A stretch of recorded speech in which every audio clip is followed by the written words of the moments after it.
Hello, it's Nikki. Today, I want to admit one of my greatest flaws, but also I would say it's one of my greatest superpowers.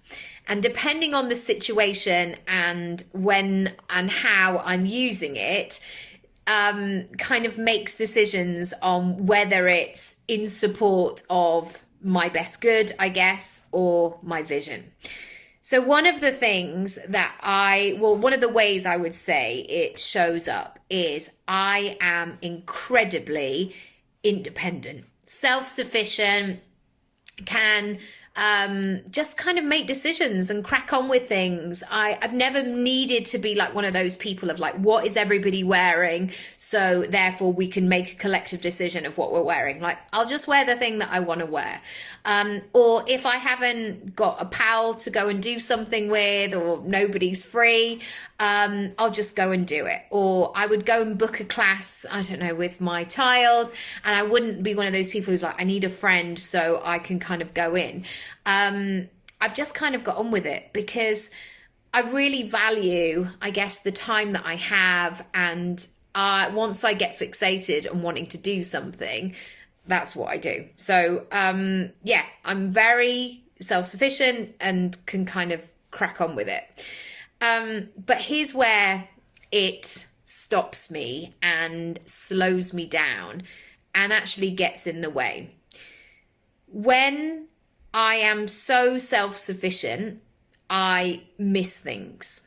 And for me, as I grow and as I expand, and this is why I work with people, basically. This is why I work with mentors and coaches, and I buy courses and go to learn and things like that. Because in order to improve, I need to be able to recognize my blind spots. And I also, in the vein of being self-sufficient, I don't profess that I know everything at all.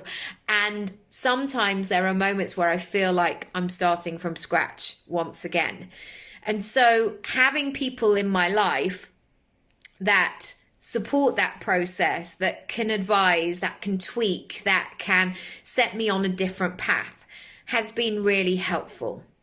But I know that so many of my clients really fall into this category, that they get to a point where they've been doing things in the way that they've been doing them for ages and just cracking on and just making the moves and almost getting to the point of burnout sometimes, where they have this capacity to just keep going. And this has always been a trait of mine, that I knew that not everything, most things would not come easily to me.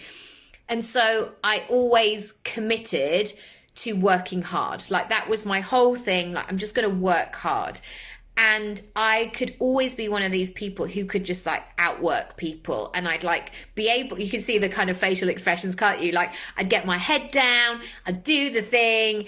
And yeah, I'd put my blinkers on and almost have a slight, not anymore, I would say, but certainly when I was younger, of like, I'll show them, I'll show them, I'll do this. And actually that's not the intention. That's not the energy that I want my work to lead with. And as I develop and as I change and as my business gets older and as I get older, I'm really trying to reflect on where I need help and where I could benefit from having support. Because the hard working thing for me is never a problem. Like, I can stay up till midnight. I mean, not every night, obviously. 41, come on. I can stay up until midnight and learn the thing. Like, spend 4 hours on something and learn it inside out.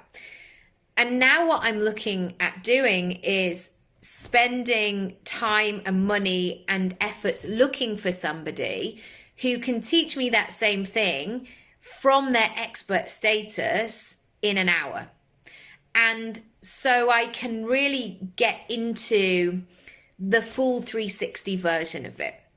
Because sometimes what happens is if you just learn this thing like step by step by step and you're learning it in your head, you're not necessarily actioning it in your body. And what I found is when I work with coaches or mentors, or I learn school, enter kind of courses or things like that, go back to school. I haven't been back to school. I have that sense of learning the full version of what that takes to do that thing. And so I would love you to write down today a list where you are being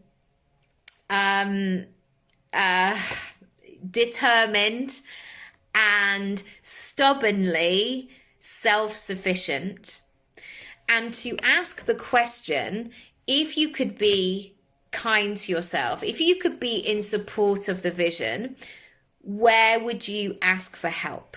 What would that help look like? What would that look and feel like in an ideal situation?